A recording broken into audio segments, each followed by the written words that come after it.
함께 공독한 말씀 주시고 빌라도의 재판이라는 제목을 나누겠습니다. 본문은 이제 예수님께서 총독 빌라도 앞에 끌려가서 빌라도에게 이제 신문받는 그 장면을 기록하고 있습니다. 1절에서 3절 말씀만 먼저 다시 한번 읽어보고 말씀 진행하겠습니다. 이에 빌라도가 예수를 데려다가 채찍질하더라. 군인들이 가시나무로 가늘렸고 그의 머리에 씌우고 자세 옷을 입히고 앞에 가서 이르되 군대인이 왕이여 평안할지어다 하며 손으로 때리더라. 오늘 우리가 읽었던 이 말씀에 얼핏 보면 이제 빌라도가 예수님께 직접 채찍질 이렇게 하는 그런 모습으로 기록을 하고 있는데 이제 원문에 공동성경을 보면은 빌라도는 안으로 들어가서 부하들을 시켜 예수를 데려다가 매질하였다라고 기록합니다. 그러니까 빌라도가 직접 때린 게 아니라 이제 군인들이 그 부하들이 이제 예수님 채찍질을 하죠. 군인들은 어떻습니까? 군인들이 누구를 때릴 때 직무상 때릴 때는 아파 보인다고 살짝 때린다거나 봐주지 않지요. 군인들은 때리거나 죽이는 것이 몸에 이제 훈련되는 그런 사람들입니다. 아무리 아파 보이고 피가 난다 하더라도 군인들이 직무상 때릴 때는 그냥 훈련되고 무자비하게 때리는 것이 일반적입니다.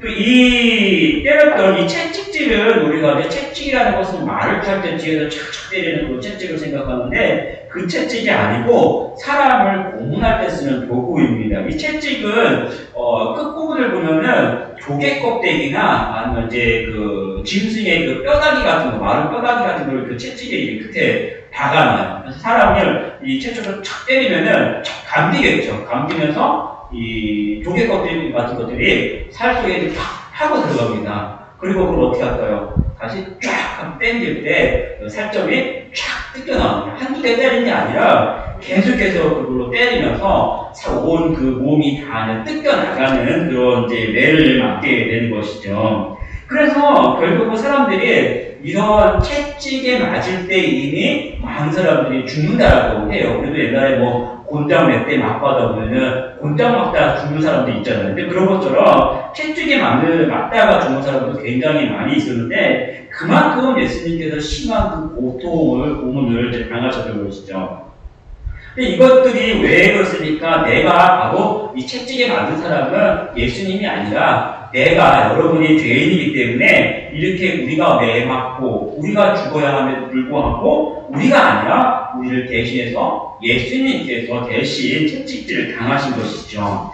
이사야 53장 5절을 보면 이렇게 기록합니다. 그가 찔림은 우리의 허물 때문이요 그가 상함은 우리의 죄악 때문이라. 그가 징계를 받음으로 우리는 평화를 누리고 그가 채찍에 맞음으로 우리는 나음을 받았다. 기록합니다. 예수님께서 채찍에 맞아서 예수님은 채찍질 당해 온몸이 다 찢겨나가지만 우리가 그분을 믿을 때 우리의 상함과 우리의 허물을 이곳에 계시고 나은다라는 것이죠.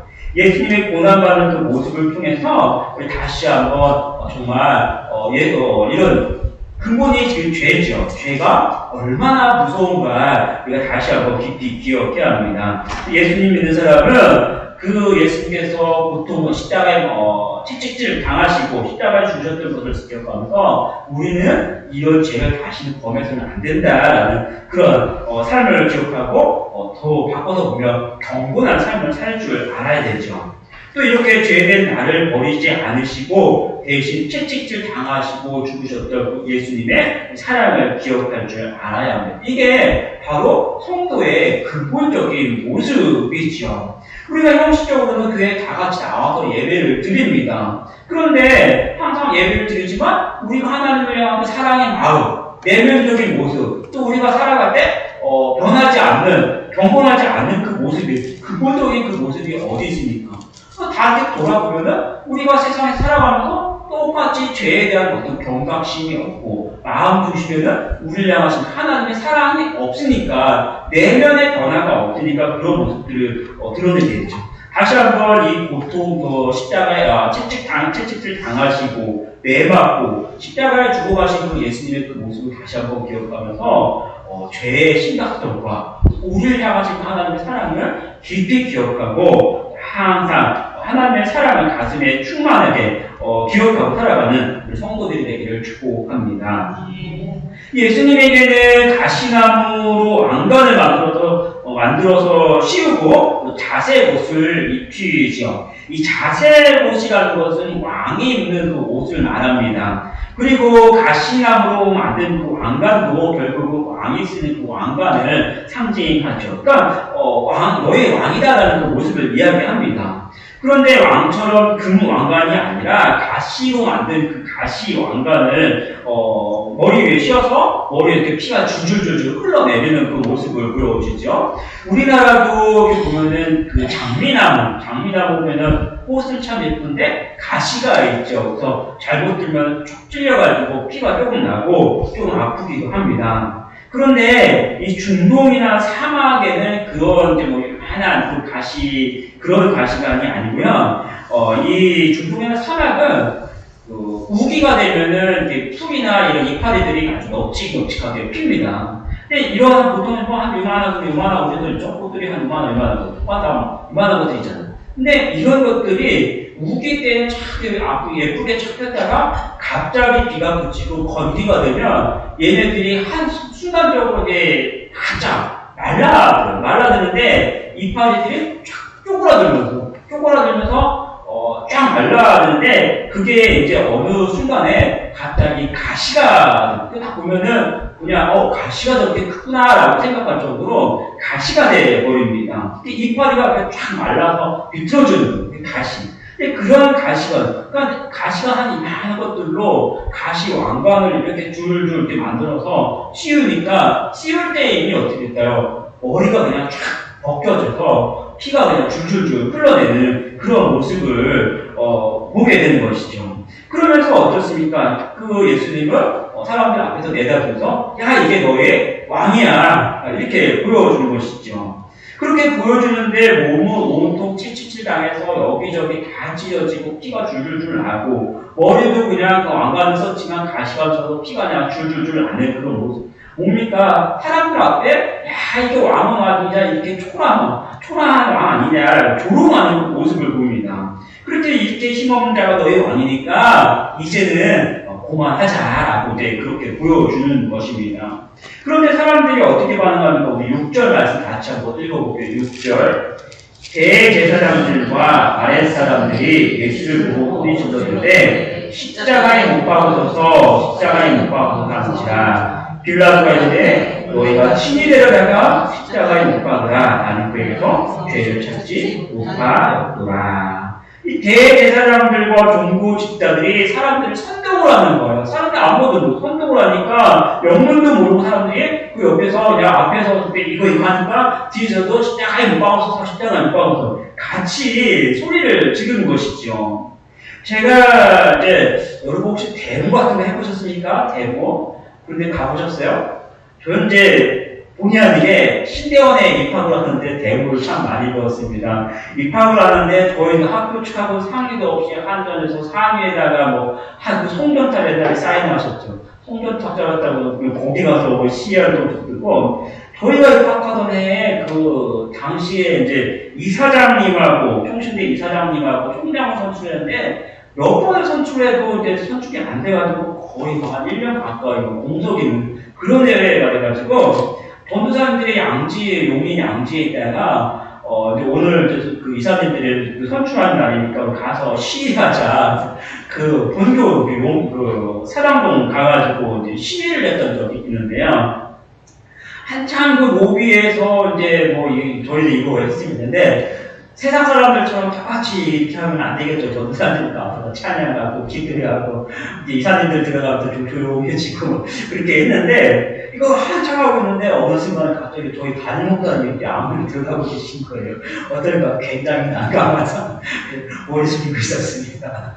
근데 이제 담임 목사님은 운영 이사로 이제 그 투표하러 이제 방에 들어가고 계셨던 거고 저는 이제 머리 영문도 모르고 다 같이 가니까 끌려와서 뒤에서 이거 이제 하고 있었던 건데 근데 그때는 이제 앞에 나가서 인사는 못하잖아요. 이게 안 되니까 교회에 와가지고 밥 먹다가 이제 목사님하고 이제 얘기를 하는데 목사님이 물어보지 못하는데 그래가지고 너희들의 요구사항이 뭐냐 한마디 딱 물어보고 그거 뭡니까? 단순하잖아요. 그러니까 아니야 공정정대하게 선출해서 총장님 뽑아주십시오. 이거 별것도 아닌데 너희 요구사항이냐 뭐냐라고 물어봤는데 그걸 대답을 못해요. 네, 대학원식이 나가가지고 왜 그랬을까요? 알고 간 게 아니라 상황이나 그냥 이렇게 알고 있는데 이거는 열심히 하는데 앞에서 시키니까 이거였지 뭔지도 모르고 가가지고 이거만 하고 있었던 거예요. 보면 그러니까 그게 뭐냐면요, 데모한테 가보면 데모한 사람들이 다 그래요. 그냥 일부 주동하는 선동하는 사람들이 있고 뒤에서 뭐 이거 보면은 해야 한다라고 해서 뭐 하니까 따라하지 정확하게 내용을 모르는 것들이 너무 많아요. 근데 오늘 말씀 보세요. 이 사람들이 누굽니까? 마태복음 21장 9절을 보면 이렇게 합니다. 예수님이 예루살렘에 들어올 때 이렇게 앞에서 가고 뒤에서 따르는 무리가 소리 높고 이르되 호산나 다윗의 자손이여 찬송하리라 주의 이름으로 오시며 가장 높은 곳에서 호산나구라. 호산나 호산나 우리를 구원하소서라고 하는데 그 사람들이 뭐라고요? 무리가 이 사람들이 예수님을 맞이하긴 맞았는데요. 이때도 역시 정확하게 누군지는 모르면서 얼핏 들은 거 가지고 앞에서 어떤 사람들이 다 같이 모여서 호산나 호산나 하니까 와서 호산나 호산나 하고 예수님이 언급했던 그 사람들이 오늘은 또 뭐예요? 이 예루살렘 성경, 로마 관령 앞에 와가지고 예수를 죽이소서 하니까 또 여기 와서 또 그 무리들이 또 여기 이번에는 십자가에 못 박았어. 선동하는 대로 가는 거예요. 왜 그렇습니까? 정확하게 뭔지 모르고 예수님을 옆에 따라왔는데 예수님이 누군지 모르고 앞에서 하는 대로만 하는 게 군중이로 무리다라고 이야기하는 것입니다. 여러분, 신앙은요, 이렇게 어떤 사람이 휘두르는 대로 감정이나 상황이나 앞에서 끌고 가는 대로 끌려가는 게 신앙의 모습이 아니에요. 신앙은 어떻습니까? 여러분이 아는 대로, 믿는 대로 말씀을 통한 믿음이 성장해가고 그 말씀을 따라서 하나님을 섬기는 게 신앙이잖아요. 여러분이 정확하게 하나님이 어떤 분인지, 예수님이 어떤 분인지 여러분이 믿음이 있고 믿음대로 하나님을 섬기는 게 신앙이지 누가 가자, 뭐 하자, 하자라고 해서 끌려가는 신앙이 돼서는 안 된다는 거예요. 우리 한국교회 분위기 중에 하나가 뭐냐면 좋은 덕목 중에 하나가 뭡니까? 순종이라고. 순종. 어떻습니까? 목사님이 하시면 저희는 아멘 따라가겠습니다. 순종하겠습니다. 어때요? 좋은 거예요. 그렇죠? 참 좋은 거예요. 교회에서요. 뭐 그냥 이런저런 얘기 막 하고 하는 건 굉장히 피곤해요, 사실은. 근데 그런 것보다는 어떤 목사님과 장애와 장모님들이 어떤 결정을 하면 다 같이 하나 돼서 따라가는 것이 정말 은혜롭고 좋긴 좋아요, 그 모습이. 그런데 중요한 건 뭡니까? 그런 속에서도 성도들이 정확한 신앙이 없다면, 신앙이 없이 앞에서 끌고 가는 데만 끌려간다면 어때요? 그런 신앙은 성장할 수가 없는 거예요. 정말 뭐 그런 분위기와 상황은 참 좋지만, 순종한 건 좋지만 그 안에서도 하나님을 향한 여러분의 정확한 믿음이 있이 함께 순종하는 게 중요한 것이지 가자고 해서 따라가는 그런 믿음은 돼서는 안 된다는 것이죠.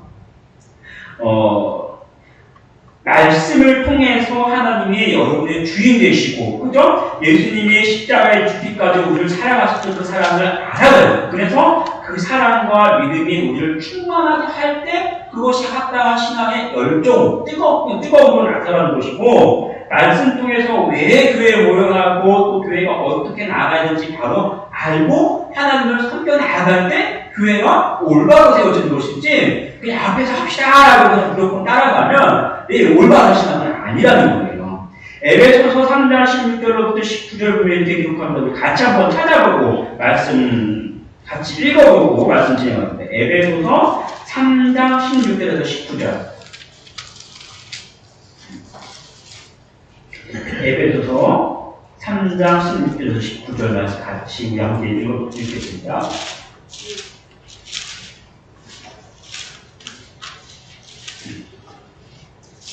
에베소서 3장 16절에서 19절.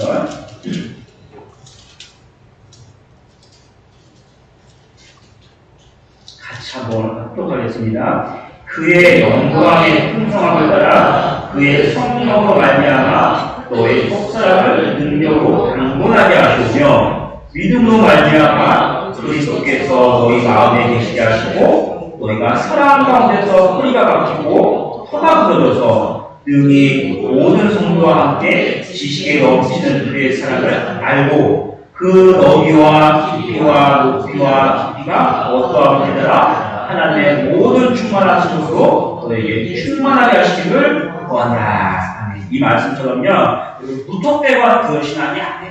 하나님의 말씀을 통해서 하나님이 어떤 분이신지, 예수님이 어떤 분, 예수님의 사랑이 얼마나 크고 높고 깊으신지 그것을 여러분이 알아가면서 그 말씀대로 그 믿음에 따라서 함께 우리 하나님을 섬기는 우리 성도들이 되기를 축복합니다.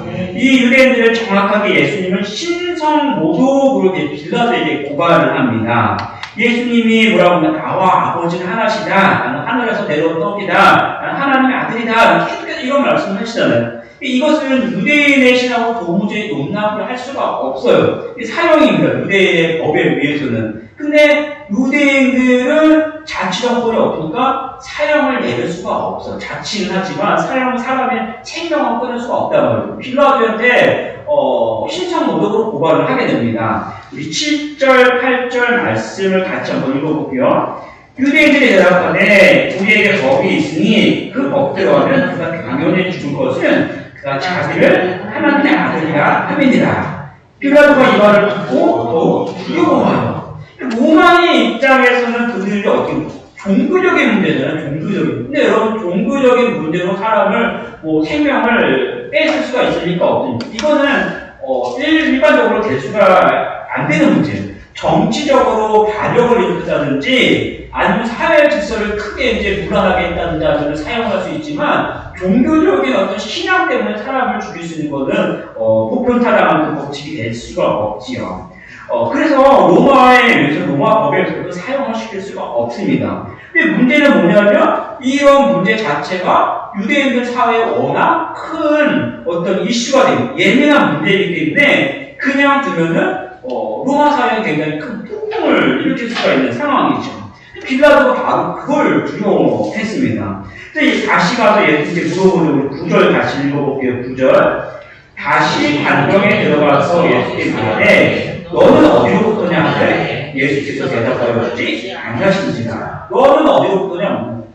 내가 하나님이 보낸 하나님의 아들이냐 물어보는 것이죠. 근데 예수님이 바로 대답해 주지 않습니다. 그러니까 나와서 죄를 찾지 못했다라고 이야기하죠. 그런데 백성들이 뭐라고 하는 거예요? 12절 읽어볼게요. 12절. 이러므로 빌라도가 예수를 놓으려고 했었으나 유대인들이 소리질러 있네 이 사람을 놓으면 가이사의 중심이 아니니라. 무릇 자기를 아니라는 자는 가이사를 반역하는 것이니라. 이 사람을 놓으면 가이사의 충신이 아니다. 신성모독으로 고발을 했다가 안 되니까 뭐합니까? 자기가 왕이라고 주장을 하는데 우리는 로마의 가이사 외에는 왕이 없는데 이 사람을 어떻게 놔줄 수 있느냐, 죽이라는 그런 얘기가 되겠죠. 이러한 논리로 이제 빌라도에 이제 다 이제 올가매게 됩니다. 결국은 예수님은 힘으로 로마를 무찌르고 이 땅에 나라를 세우러 오신 분이 아니죠. 이 고발도 사실이 아니잖아요. 그럼에도 불구하고 결국은 이 거짓 대목 때문에 예수님은 이제 십자가에 죽게 됩니다. 이 빌라도도 이렇게 말씀을 살펴보면 결국 예수님의 죄를 찾지 못했어요. 예수님은 아무런 죄가 없다라는 것이 사실이죠. 사실 예수님이 죄가 있어서 죽게 된다면 우리의 죄를 사할 수가 없죠. 우리 죄를 대신할 수가 없습니다. 하나님의 아들로 육신을 입고 이 땅에 오셨고 율법과 또 세상의 모든 법 가운데서도 결코 흠이 없으신 분이 죄로 가득한 저와 여러분을 위해 죽으셨다라는 사실을 오늘 본문에서 보여주고 있죠. 그러면 우리가 그런 예수님을 생각하면 어떻습니까? 아무런 죄도 없으신 분이 나의 죄 때문에 죽었다라고. 다시 한번 생각해보면 굉장히 그 앞에서 보면 부끄럽기도 하고 미안하기도 하지만 그것을 다시 말하면 하나님이 우리를 향하신 간절한 구원의 계획이 되고 바로 여러분을 향한 사랑의 모습이 되고 우리가 하나님께 받은 그 은혜의 모습이 바로 오늘 우리가 읽었던 이 요한복음의 말씀이지요. 항상 여러분을 향하신 하나님의 사랑, 그 은혜의 그 모습을 깊이 기억하고 그 은혜로 우리 하나님을 섬기는 우리 모든 성도들 되기를 축복합니다. 기도하겠습니다.